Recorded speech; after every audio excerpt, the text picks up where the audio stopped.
Well, kali ini gue akan membahas alur cerita film The Grandmaster. So, check it out. Film ini dibuka dengan memperlihatkan Grandmaster Wing Chun Ip Man bertarung dengan banyak petarung saat hujan lebat. Ip Man dengan mudahnya mengalahkan semua petarung dengan Wing Chun-nya, hingga satu petarung yang lebih kuat datang dan berkelahi dengan Ip Man. Tetapi, gak butuh waktu lama Ip Man pun menang lagi. Di scene selanjutnya, Ip Man menceritakan kisah perjalanan hidupnya yang dimulai dari bagaimana dia berlatih kungfu dari dia kecil. Saat dewasa, Ip Man bertemu dengan Chung Wing Sing yang kemudian menjadi istrinya hingga akhirnya mereka punya 2 anak perempuan. Kehidupan Ip Man di Foshan damai sampai akhirnya Gong Yutian, seorang Grandmaster seni bela diri Cina Utara, datang dan mengumumkan kalau ia akan pensiun dan menunjuk muridnya yang bernama Masan sebagai pewarisnya di utara. Yutian ingin bertarung untuk terakhir kalinya sebelum dia pensiun dan menantang perwakilan master seni bela diri dari selatan untuk bertarung dengannya.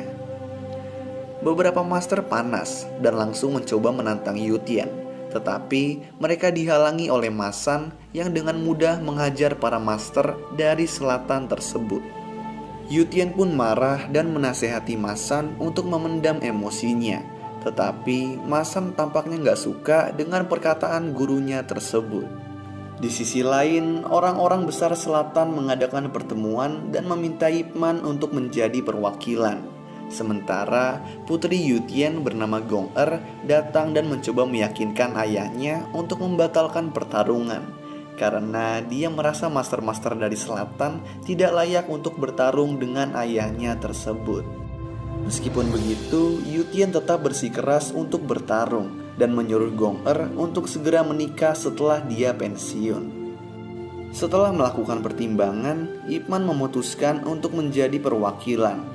Tetapi sebelum bertemu Yutian, Ip Man diuji oleh 3 master selatan yang memiliki jurus berbeda-beda. Gak butuh waktu lama, Ip Man pun memenangkan 3 pertarungan ringan tersebut, lalu berhadapan dengan Yutian.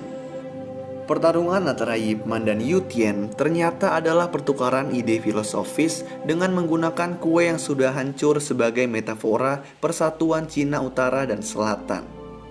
Yutian menyatakan kalau Ip Man benar dan merupakan pemenang dari pertarungan tersebut.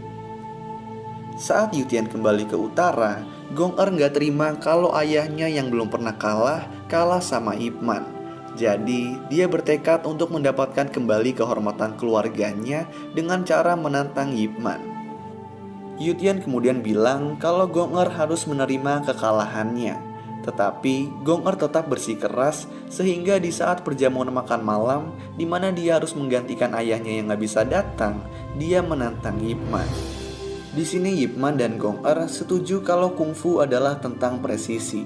Jadi siapapun yang merusak furnitur selama pertarungan akan dianggap kalah. Perkelahian sengit dimulai dengan banyak orang menonton. Nah, perkelahian terjadi sampai di atas tangga, yang kemudian Gong yang hampir terjatuh dari ketinggian diselamatkan oleh Ip Man, menyebabkan Ip Man gak sengaja mematahkan tangga dan dianggap kalah.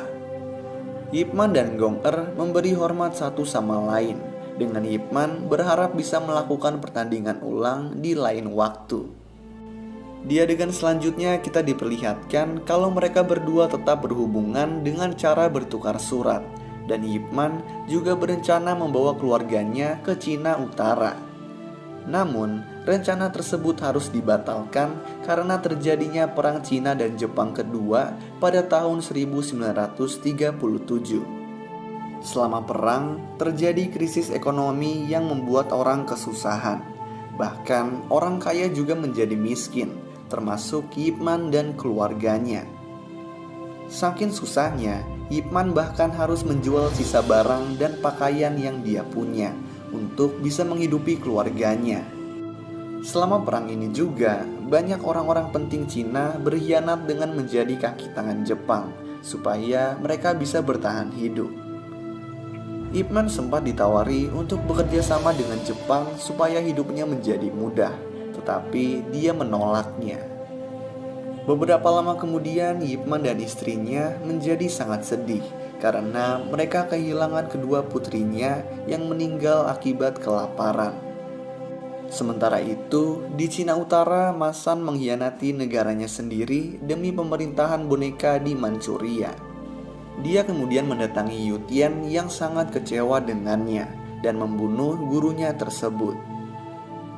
Ketika Gong Er kembali, pelayan keluarganya yang bernama Jiang memberitahu tentang kematian ayahnya, lalu mengatakan kalau keinginan terakhir Yu Tian adalah agar dia hidup bahagia dan tidak membalaskan dendam untuknya. Gong Er sangat marah dan ingin membalas dendam. Dia juga bilang dia nggak akan bisa hidup bahagia jika belum membalaskan dendam kepada Masan. Gong Er pun bersumpah kepada Buddha untuk tidak pernah menikah atau memiliki anak, mengabdikan hidupnya untuk membalas dendam terhadap Masan. Pada tahun 1950, Ip Man pindah ke Hong Kong untuk mencari uang dengan menjadi guru seni bela diri. Tetapi untuk menjadi guru, Ip Man gak langsung bisa mengajar, karena dia harus mengalahkan seniman bela diri lainnya yang tentunya kemudian bisa dia kalahkan. Ip Man pun akhirnya mendapatkan reputasi yang baik di sana dan akhirnya diperbolehkan untuk mengajar. Pada tahun 1951, pemerintah Cina menutup perbatasan dengan Hong Kong dan karena itu Ip Man pun tidak pernah bisa bertemu dengan istrinya lagi. Pada malam tahun baru Imlek, Ip Man bertemu kembali dengan Gong Er, lalu membujuknya untuk membangun kembali perguruan seni bela diri keluarganya. Tetapi Gong Er udah gak mau menggunakan seni bela diri lagi, lalu mengatakan kalau udah banyak seni bela diri yang hilang sepanjang sejarah, dan dia juga mau seperti itu. Ip Man terus membujuknya, lalu Gong Er mengatakan kepadanya kalau dia gak tahu apa yang udah dia lakukan 10 tahun yang lalu. Kita pun kemudian diperlihatkan adegan flashback 10 tahun sebelumnya, di mana pada malam tahun baru Imlek, Gong Er yang masih menyimpan dendam kepada Masan mencegat Masan di sebuah stasiun kereta. Setelah Jiang mengalahkan anak buah Masan, Gong Er pun berhadapan dengan Masan dan terjadilah pertarungan yang sengit.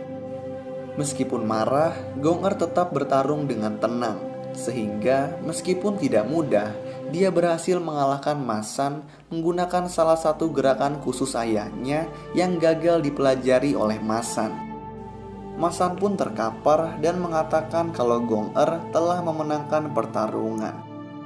Gong Er pun balik ke rumahnya dan di sini dia muntah darah yang merupakan akibat dari pertarungannya dengan Masan.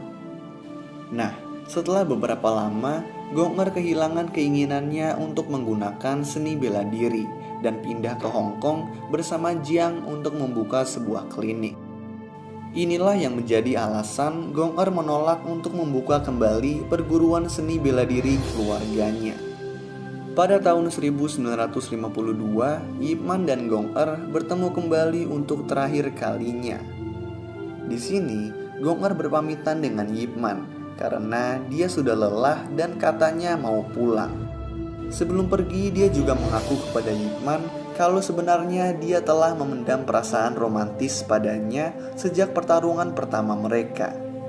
Mereka berdua pun kemudian berpisah dan pada tahun 1953, Gong Er pun meninggal, mengubur rahasia jurus ayahnya bersamanya. Kita kemudian diberitahu penyebab Gong Er meninggal, yaitu karena dia terluka parah akibat perkelahiannya dengan Masan, dan dia juga mulai mengkonsumsi narkoba untuk membantu meringankan rasa sakitnya. Pada tahun yang sama, Ip Man mendapatkan KTP Hong Kong, dan setelah itu perguruan Wing Chun Ip Man semakin lama menjadi terkenal dan banyak peminatnya, bahkan sampai saat ini. Lalu film pun selesai. So, itulah alur cerita film The Grandmaster. Kalau kalian punya rekomendasi film lain yang mau gue jelasin alur ceritanya, kalian bisa tulis di kolom komentar di bawah. Dan kalau kalian suka sama video ini, kalian bisa klik tombol like dan juga klik tombol subscribe supaya bisa mendapatkan update-update tentang video-video gue selanjutnya. So thanks guys for watching. I hope you enjoy it and peace out.